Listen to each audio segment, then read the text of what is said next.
Regreso con ustedes en el nuevo diario AM. Llegó el momento de nuestra entrevista del día y tenemos en el set al empresario Celso Marrancini, quien además es coordinador de la Central Termoeléctrica Punta Catalina. Muy buenos días, un placer tenerlo por acá. Placer es mío, ¿cómo están ustedes? Todo muy bien, don Celso, iniciando la semana con usted. Qué bueno.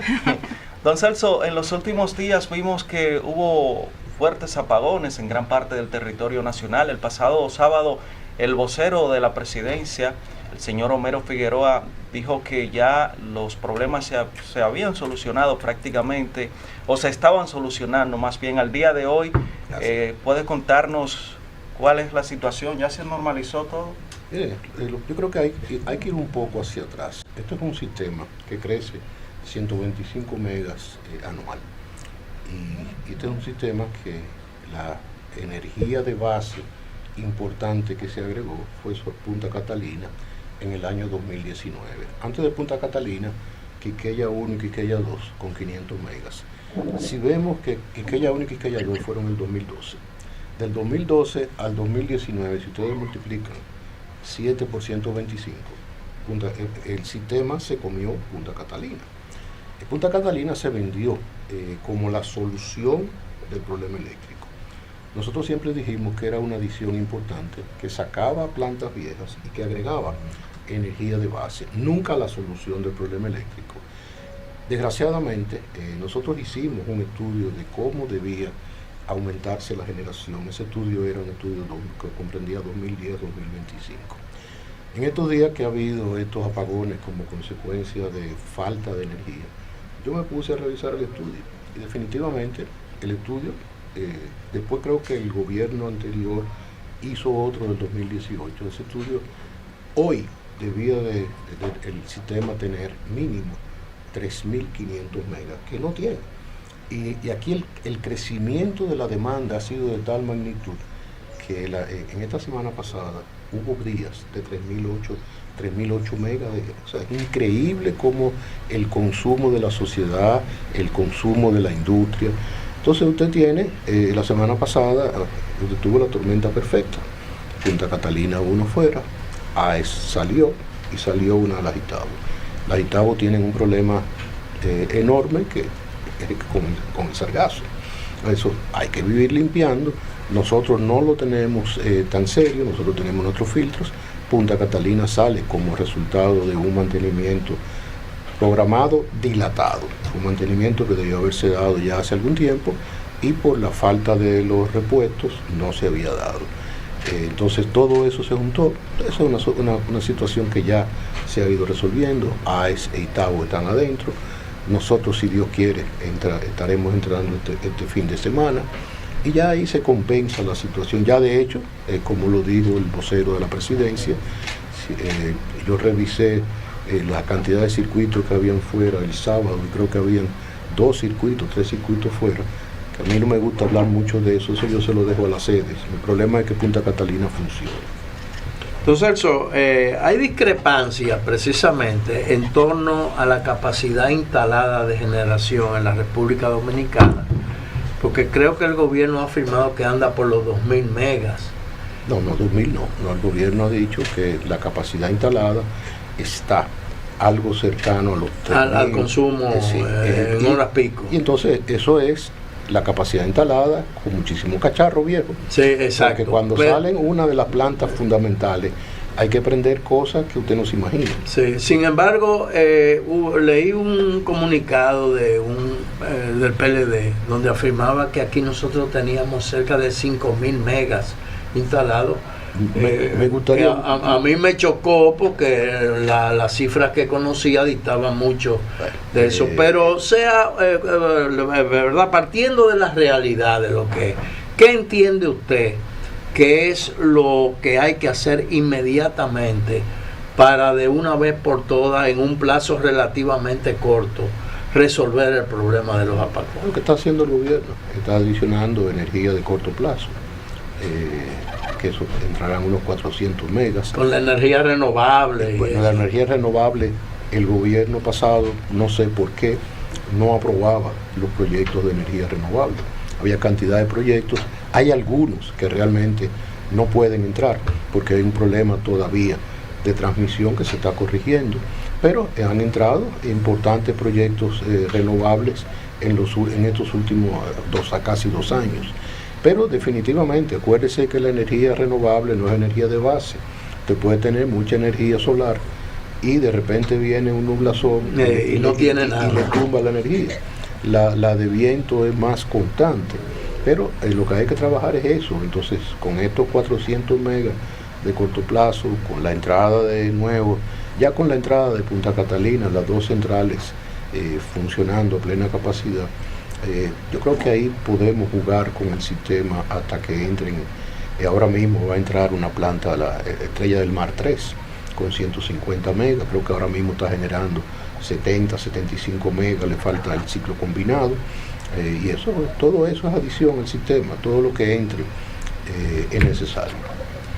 Don Celso, hemos visto que esta situación, como usted dice, que se ha generado pues la tormenta perfecta al generarse pues todos esos temas en conjunto, pues se ha utilizado el tema de estos apagones para ser politizados y a atacar pues la oposición a lo que es al gobierno como tal. Sin embargo, vemos que hay un factor el cual siempre se deja fuera de la ecuación, que es el rol que juega la sociedad civil en esto. Al momento en que usted está hablando del crecimiento que hay de la sociedad, vemos que donde quizás hay una casa, donde hay 5 casas ahora hay 5 torres, y donde vivían 5 familias, pues le pudieran estar viviendo entre 40 y 80 familias al momento en que usted multiplica este tema, y este factor está afectando de manera directa tanto al agua como a la energía eléctrica, hasta que y el estacionamiento. Y el estacionamiento también. Y no hablemos de la importación de los vehículos. Entonces, la gran pregunta es, don Celso, ¿en qué momento, dentro del marco de la planificación, se va a jugar el rol con la sociedad civil? Es decir, ¿en qué momento vamos a hablar a los constructores y vamos a decir, espérate, no porque tú tengas los permisos, tú me vas a tirar ahí 30 apartamentos? ¿En qué momento se va a entrar el proceso de educación ciudadana? Porque usted sabe que yo salgo de aquí dejé la luz prendida, dejé aquí la televisión, aquí dejé el abanico, y aquel que se conecta de manera irregular. Bueno, generalmente el que deja los electrodomésticos encendidos es el que no la paga. Porque si usted la paga, yo le aseguro que usted pone el aire en 23, que usted trata de abrir la nevera lo menos posible, plancha un solo día de la semana, todo ese tipo de cosas que realmente reducen el consumo. Ahora, cuando usted no paga la luz, cuando usted no tiene un medidor instalado, probablemente a usted eso no le importa, usted tiene aire acondicionado las 24 horas, porque eso es sabroso, tener un aire acondicionado 24 horas, pero no es sabroso cuando llega la factura.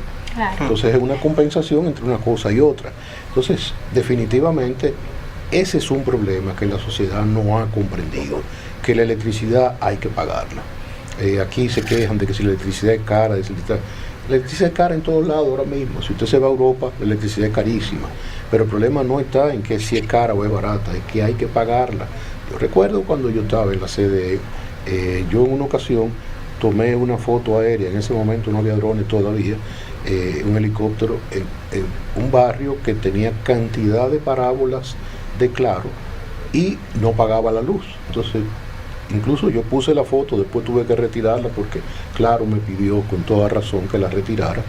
Pero yo decía, pero si usted paga la parábola, porque pague la luz para que pueda tener parábola las 24 horas. Pero desgraciadamente la sociedad dominicana se acostumbró en todos los niveles, porque uno pensaría que el que consume poco, no, el que consume más, ese tenía evadía la luz con medios sofisticados. El otro no, el otro se enganchaba pura y simplemente, y lo desenganchaban y volvía y se enganchaba. Este no, este tenía un cable soterrado que subía y no pagaba, tenía un contador que le habían cambiado los piñones para que funcionaran. Incluso había un método interesantísimo, le abrían un pequeño hoyito al contador, le echaban miel de abeja, se llenaba de hormigas y el contador caminaba más lento. Había todos los mecanismos habidos y por haber de la clase que se supone que tiene una conciencia social mayor, de eso que a veces van a la bandera a protestar. O sea, eso hay que verlo de esa forma, y eso no quiere decir que aquí no haya conciencia, aquí hay gente con muchísima conciencia, pero definitivamente eso es un equilibrio, que aquí se llegó en los estratos sociales más altos a decir como un chiste cómo se robaban la luz. pero nadie mencionaba cómo evadir el impuesto, porque a la gente le tenía temor a eso. Bueno, tenemos a nuestro compañero Glenn Davis desde Santiago. Glenn, adelante. Bien, Celso. Lo cierto es que a pesar de todos los problemas y las deficiencias, los apagones se habían mermado un poco en la República Dominicana, pero no para no extenderlo ni quizás entrar en discrepancias, ¿cuál será la solución a los pocos que quedaban y a los que ya se están incrementando en esta gestión? ¿Cuál será la solución definitiva al problema de los apagones en la República Dominicana? ¿Vamos a salir de Punta Catalina? ¿Vamos a construir más? ¿Qué es lo que hay que hacer?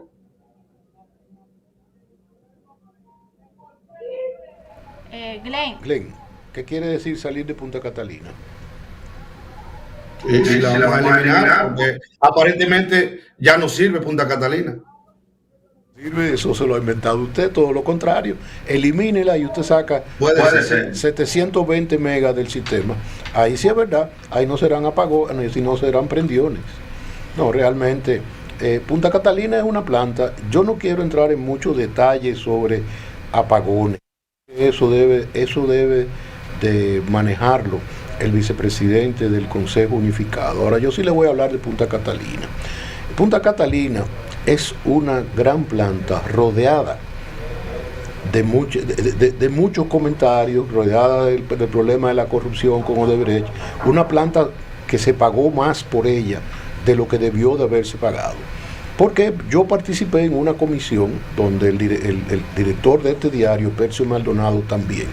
Y una de las conclusiones a las cuales llegó, no nosotros, porque nosotros no teníamos la capacidad de eso, sino la empresa FIT Consulting, que contrató la comisión, donde ahí quedó claro que la planta no podía costar más de 1.945 millones. Ahora, que la planta es importante, que la planta genera cerca de 720 megas, eso no lo puede quitar nadie. Entonces yo creo que ese es un activo de la República Dominicana, haya costado lo que haya costado, si se pagó de más o se pagó de menos, para nosotros en la comisión se pagó de más. Bueno, nosotros dijimos que no podía pagarse, nosotros no, una empresa contratada de una de las mayores y mejores empresas de los Estados Unidos, que dice que no podía costar más de 1.945, y el administrador de Punta Catalina, el primer administrador que fue parte de esa comisión, en su inauguración dijo que costó 2.453.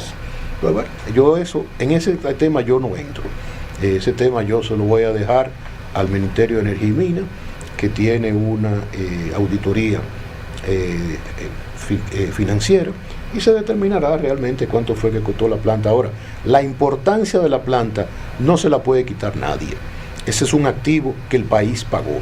Es un activo importantísimo que ha venido a adicionar energía, y que hay que buscar otros activos como ese que adicionen más energía a un país que crece a nivel de 5 o 6% cada año, y que definitivamente demanda más, y todo el mundo quiere tener energía como tiene que ser. Ahora, eso de eliminar Punta Catalina, yo le aseguro que eso es imposible.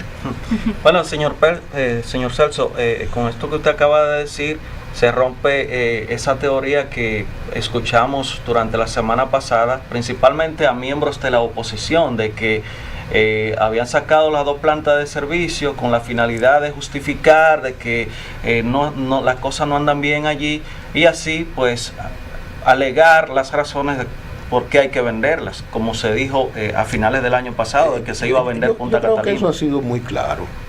Yo creo que el presidente ha sido clarísimo. Y Punta Catalina se avisó el mantenimiento. Ustedes han visto una planta que no se dé mantenimiento. Los vehículos en que andamos todos nosotros tenemos que darle mantenimiento.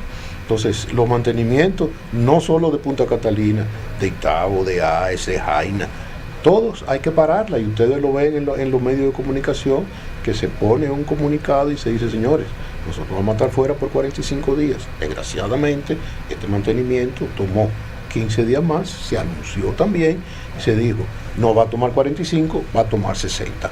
y este fin de semana, Dios mediante, estaremos arrancando Punta Catalina 1. Ahora, eso de volver a machacar de que si se quiere vender o no, señores, estamos claros de que no. Yo creo que más claro no puede haber sido un presidente de decir que no se vende Punta Catalina. Cuando la administración pasada sí tenía un plan para vender Punta Catalina, pero en ese momento nadie protestó. Parece que en ese momento estaba bien.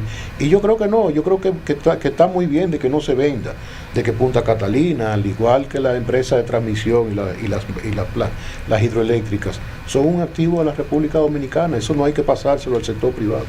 Usted ha hecho énfasis con justificada razón sobre el aporte de Punta Catalina al sistema energético dominicano, pero yo diría que hay un elemento adicional que es mucha energía a un costo relativamente barato por la naturaleza del combustible que utiliza.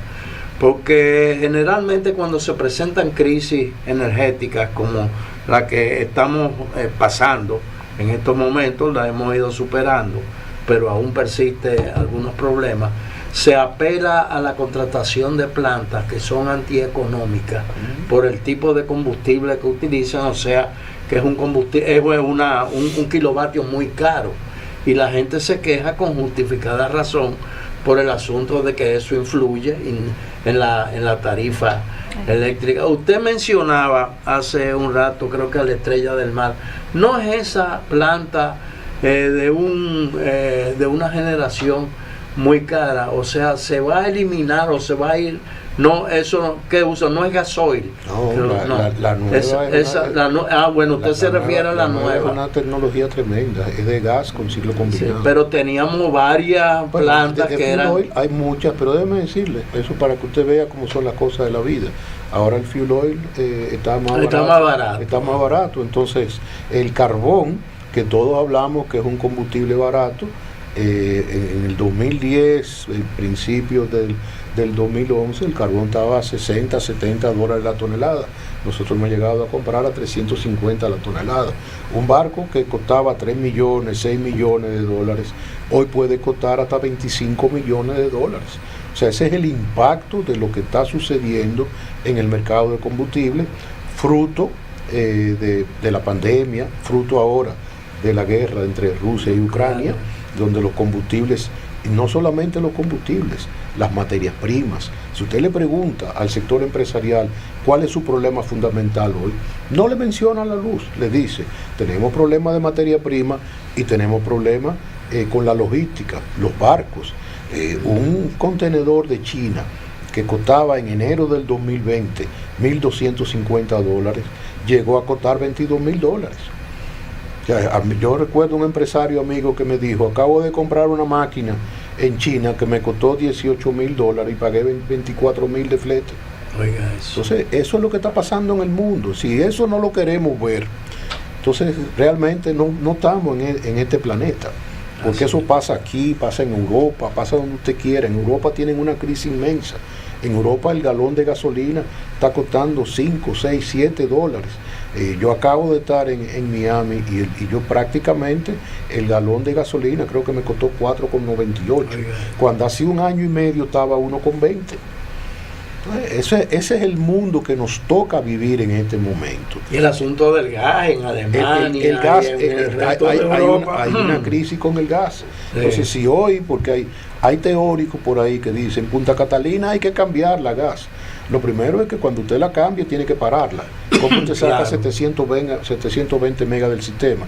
Segundo, no hay gas suficiente en este momento, aparece a precios caros.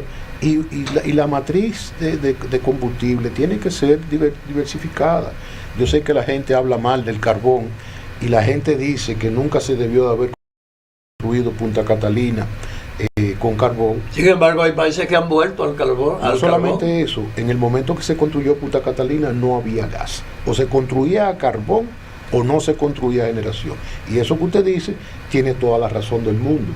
Esa es una de las circunstancias de por qué el carbón está escaseando, porque ahora todos esos países que decían no, carbón, que el carbón es un pecado, hoy han arrancado sus plantas de carbón y hay una demanda de carbón que a veces usted tiene que decir, gracias a Dios que lo conseguí, no importa el precio, porque o paga o apaga. Eso es interesante, como usted dice, don Celso, paga o apaga. A través de este tiempo hemos visto que tenemos la gestión presidencial del presidente Luis Abinader muy enmarcada dentro de lo que es el consenso y también el consenso de las acciones del Estado junto con los aportes que da la población. Y también vemos que hay un gran interés por parte del presidente de crear un Estado de Derecho donde se dé continuidad a los procesos. A partir de ahí vimos cómo se generó pues la propuesta del fideicomiso de Punta Catalina, que simplemente un fideicomiso es un tema de administrar. Y se quiso traspolar a un proceso de venta que, como usted mismo establece, no es la intención.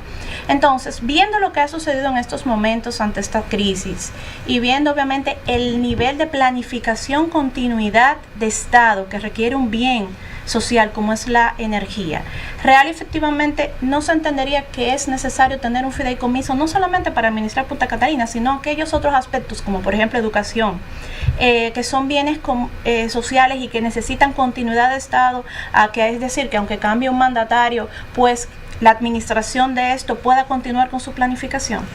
Totalmente de acuerdo con usted. Parte del problema de este país es que aspectos fundamentales como la energía, como la educación y como la salud se politizan y no se dan continuidad a los proyectos. Viene un gobierno, lleva una serie de proyectos, viene otro, lo cambia, y por eso aquí no se ha resuelto el problema de la energía.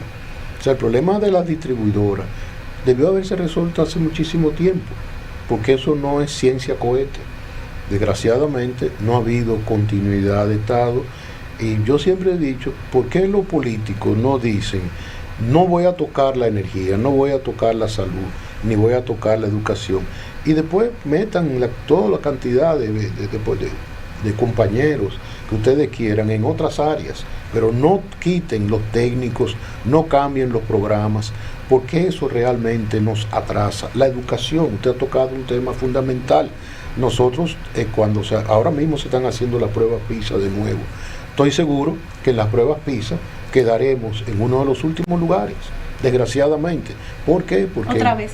De nuevo, porque no ha habido continuidad en los planes de educación, y tenemos un sindicato como la ADP que definitivamente lo que hace es estar de vacaciones.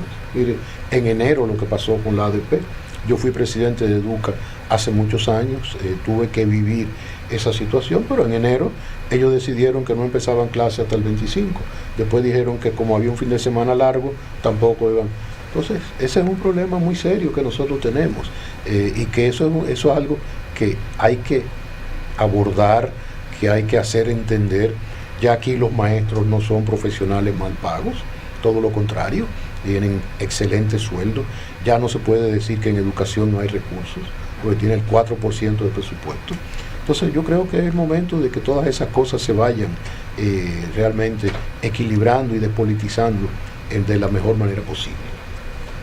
Bueno, nos dice nuestro señor director que se nos ha terminado el tiempo. Agradecerle porque nos ha dedicado estos minutos, de verdad, muy importante para nosotros. Placer estar con ustedes. Y sería interesante también, don Celso, tratar de ver cómo se aporta para que la gente pueda entender un poquito estos temas de continuidad de Estado que nos benefician a todos.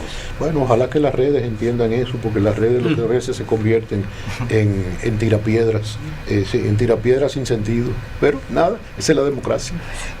Bien, señores, hemos conversado con Celso Marrancini, quien es coordinador de la Central Termoeléctrica Punta Catalina. Gracias a ustedes también por su fiel sintonía. Mañana estaremos nuevamente en una nueva entrega de El Nuevo Diario AM. Bye, bye.